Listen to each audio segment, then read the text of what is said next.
Hello everyone, it's GigaBeef here, and today we're looking at one of the best ways to upgrade your PvP as a solo player or even in a team, which is using high capacity magazines. Too many people, myself included until recently, tend to stick with the regular 30s just out of habit or potentially because of cost and access issues too, but there is actually more choice than you might think for weapons that are compatible with larger mags. There are a few reasons why these are so powerful in Tarkov, the most obvious one being that you don't need to reload as often. In close combat, reload sound effects are fairly obvious and take a while, meaning that if you still have ammo to go, you can push in and kill your opponent sort of for free. Secondly, you can pre-fire much more effectively, which is hard to do with 20 or 30 bullets, as by the time that you come face to face with the target, there's usually only half a mag or less to actually secure the kill. The last primary reason why these are so good comes down to Tarkov's recoil system. As you're probably familiar with now, the recoil of every weapon on full auto goes up and comes back down again to some sort of midpoint where the pattern is stable. This encourages players to hold down fire and spray opponents with a full mag dump, and if the first 5 to 10 bullets are the hardest to control, you only get 20 afterwards with a 30 rounder to hit your shots more easily. Versus a 60 round drum mag with 50 left to go, it's easy to see why many top players opt for higher capacity mags to enhance their PvP effectiveness. So what actually are our choices here? We're going to start at the bottom with budget and early access weapons first and scale up to the meta beasts as we go along to show that it's not just the chads that can benefit from these.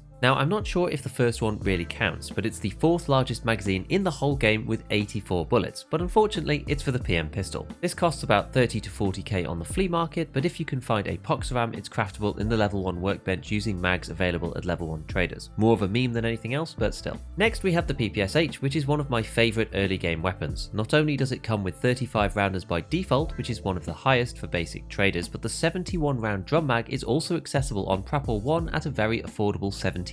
With the PPSH's 1000 RPM fire rate, it's an extremely formidable weapon all the way through a patch cycle, and one of the few SMG style weapons that allows low levels to go somewhat toe to toe with geared players. The only thing to be careful of here is the 2x2 slot required to reload the mag into your rig, otherwise they will drop on the floor when you do so. The wiki has a handy list here of the compatible rigs that work with these large drums, so take note if you plan on using any of them that are 2x2 in size. Next up is the SKS, which is an interesting one that I put early on, because while it's semi-auto only for the weapon, and despite the 75 round drum that it uses technically being on mechanic 3, it can be bought on the flea market as well. This is another 2x2, and as the magazine is exclusive to the SKS, it tends to be fairly cheap at about 25,000 rubles or so, which doesn't seem too bad, while the basic 20s from Peacekeeper are 10,000 rubles anyway. Minus 17 ergonomics is quite a lot, especially if you're looking to use it with a suppressor, but the SKS has another alternative as well with only minus 7 instead, which is the 35 round AA LVX from Peacekeeper 3 at about 20k or on the flea market for around 30. Usually I wouldn't count this as high capacity, but as we said, because the SKS doesn't go full auto, 35 ends up feeling like quite a few. So back onto SMGs, in the 9mm category there's a couple of different options depending on the weapon. Both the MP5 and the MPX have 50 rounders available to them, with the MP5 technically coming the earliest due to a barter on Peacekeeper 2 for fuel conditioners. All of these can be found on the flea market though, and they tend to be relatively cheap due to 9mm's position firmly out of the current meta. The Glock 50 rounder fits into a few different weapons, namely the Glock 17, the Glock 19X and the STM in semi-auto, but also the fully automatic Glock 18C, which is hilarious due to its massive recoil, and the 9mm Vector. Another similar weapon that is interesting is the P90, simply due to its 50 rounders by default. While the decent ammo for it is locked to Peacekeeper 3, you can get a nice P90 with a long barrel and a rail from Peacekeeper 2 for 2 military cables, costing about 60 to 70k. SS190 is craftable in the workbench level 2 if you feel the need for top-end bullets, but I've been using it as a bolty sidearm recently with L191, which is good enough for hitting headshots with the P90's low recoil and high ammo count.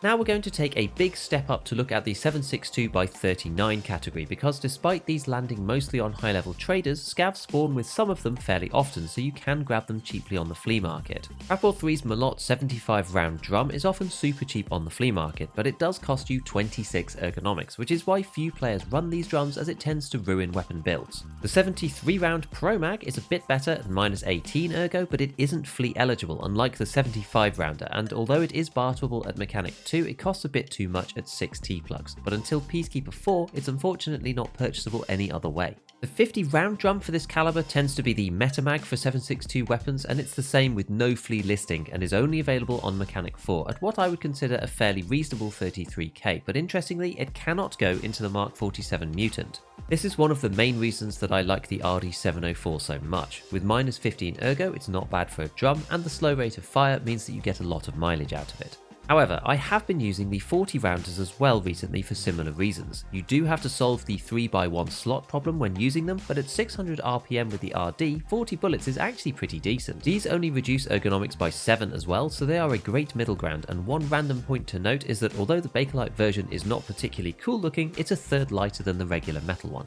So onto the intermediate caliber assault rifles. The 545 AKs come into play a little bit earlier than 556, and they also have the third largest mag in the entire game available to them, which is the RPK 95 drum. These again are available on the flea market, but are normally slightly cheaper, bartered for 2 alkali with Prapor 3. However, as this reduces the ergonomics of your weapon by 24, and they also need a 2x2 slot, this is where the 60 rounder comes in.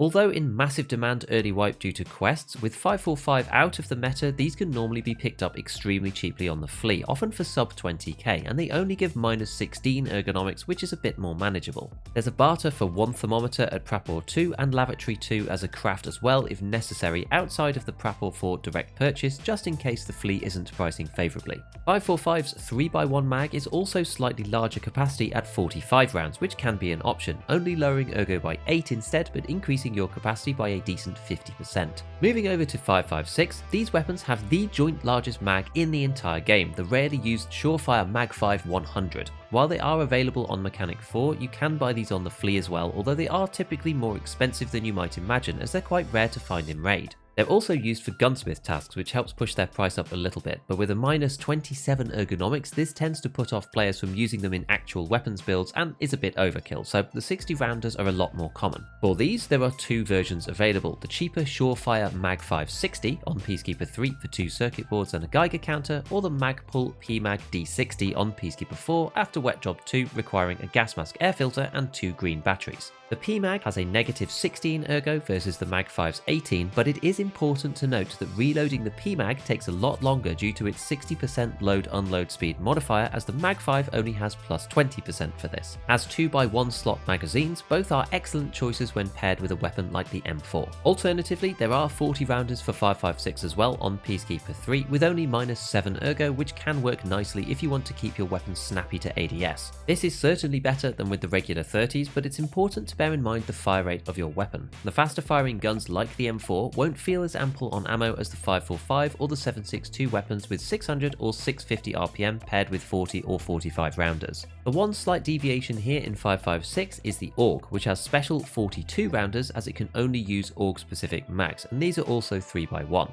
I'll show on screen here the list of rigs that can take these magazines from the great website tarkov.dev, but as an overview there are only 2 non-armoured rigs that have these, being the ANA Tactical Alpha and the CSA, and 3 rigs at class 5, the Osprey Protection, the Ars Armour CPC, and the special Cry Precision CPC, which is only found in raid on Lagoons. So the last bunch are all Mechanic 4, requiring at least level 40, starting with an extremely unpopular weapon currently, but the SA-58, otherwise referred to as the FAL, is one of 2 guns in 7.62 NATO that can take a 50 rounder, and the only one that goes full auto. Bartering for a broken G-Phone at Mechanic 4 is very cheap, although you pretty much have to pick between the drum or going suppressed if you want any ergonomics at all, as even the meta versions bottom out at around 31 ergonomics, as the drum itself has minus 20. The other weapon in 7.62 NATO is the M1A. This takes the X14 50 round drum for 1 Geiger counter with Mechanic 4, removing 17 ergo, and has similar constraints to the SA-58 around suppressors.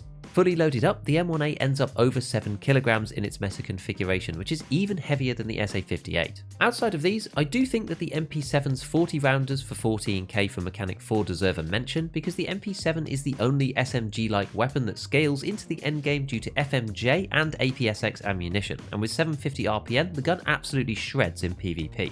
As the 40s are 2x1 as well, you don't need to do anything special to your loadout to use them, which is nice. Also, a special mention for the 20 rounder Power Mag for the Saiga 12, which is the largest shotgun magazine available in the game. While 20 is not typically considered large, for shotguns it most certainly is, and the next best is the Benelli M3 Super's 13 shell mag, making the Power Mag a massive upgrade on all the others. You can get it from Mechanic 4 using 4 sets of round pliers, or buying it off the fleet directly, which is often cheaper and, given the modding potential of the Saiga, certainly makes it formidable, if not particularly budget. The final high capacity mag in Tarkov is the very special 100 round box mag for the PKP or the PKM. Found only on Kaban himself, the Streets boss, this allows the player to fire off 100 7.62x54R bullets before having to reload, which is absolutely terrifying. They are a rare sight due to being found in raid only and its use in the late game gunsmith tasks, but in terms of the biggest magazines, this has to be the #1 scariest entry. So to summarise my favourites from the list going from early to late in your own progression. Early game, it has to be the PPSH. Super cheap and really helps to mitigate some of the gun's issues such as recoil, and instead leans into the incredibly high fire rate to take down your foes.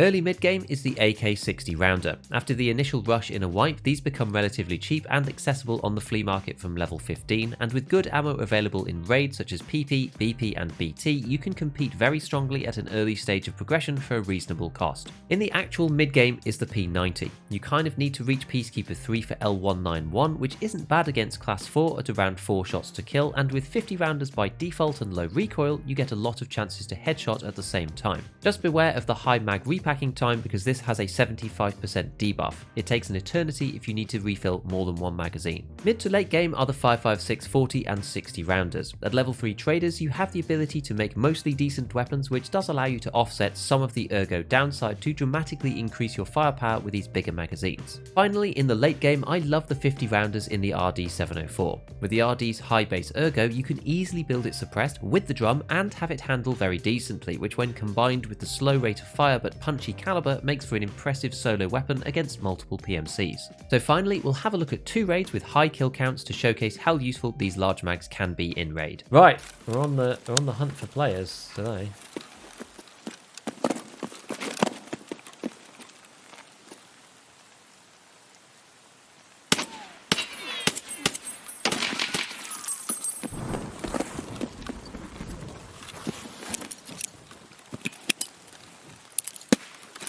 Let me up, come on.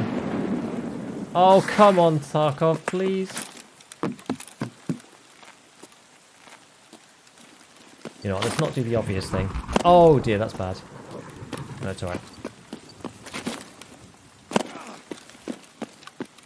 We're gonna have to go sneaky against the duo.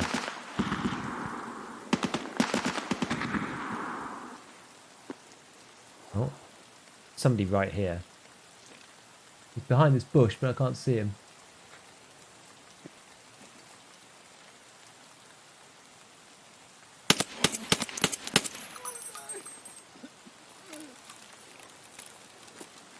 Right. I think that must have been part of our original duo. I don't know if this guy's actually dead.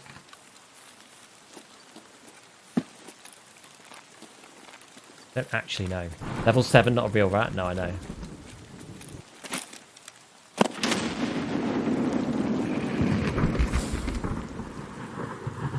Endurance much higher than my covert movement skill. I'm doing it wrong.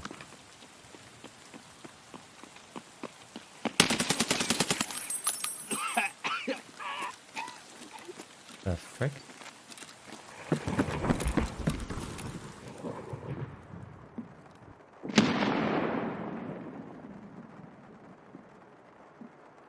More nades going off? Yeah, someone was nading like mad. Don't know where they are. Maybe not here. Oh. Oh. Is that upstairs or is that down here? Sounds like it's right here. Or something. Sounds like it's right there. Like there.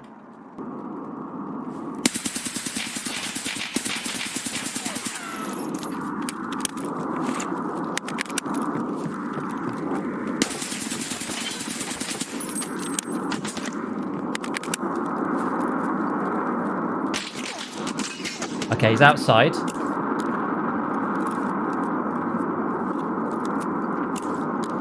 No! He was inside! What? What? He was inside? No chance. Dude, it's so frustrating. What the hell? So we had PMC kill requests? Yeah, we're doing assessment part 1. Alright, how do we get out of this one? And this is the... Oh yeah, this is the Concordia one. Alright, well, we'll have a little wander. We're literally in no rush at all, because we just need to kill scavs. So I wonder if this is enough time to have scavs spawning in Concordia. I'm gonna quick look for scavs.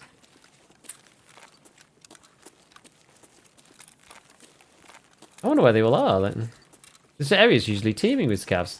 Well, it's the beginning of the raid, but... How strange. How strange. I never really used the streets keys last wipe, so... I'm still kind of like, oh. I'm still kind of learning what's where. As you guys know, I don't really do loot runs. It's a spark plug.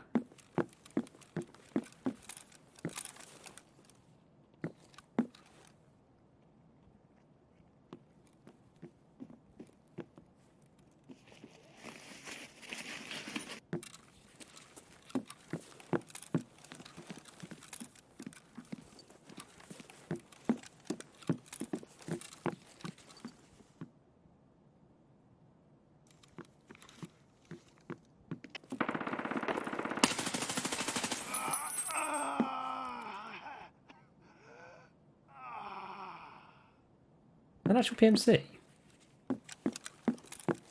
Bizarre. Wow.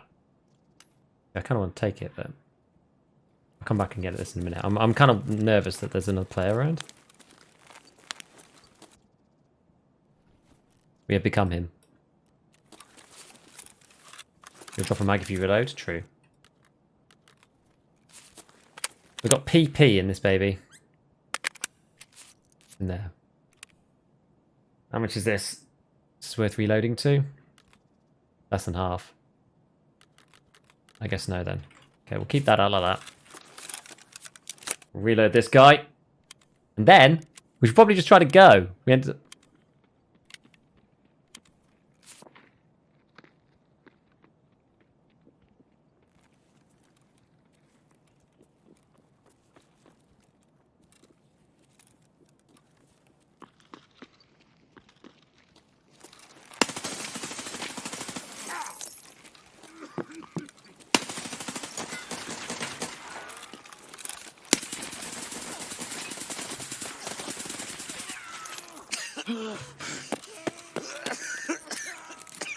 Oh my god. Both guns, baby! Both guns! We go Propital. Okay, let's reload this. This vest is an absolute beast. Remember, switching to your fully kitted RD704 is faster than reloading. Oh my word. Okay, let's see. So that was this guy. Yeah, so we killed all three. The snooker cue. And we got his... Got an actual helmet now. Oh, Axel Parrot. We need that. Swap this in. Okay. Ooh, G28.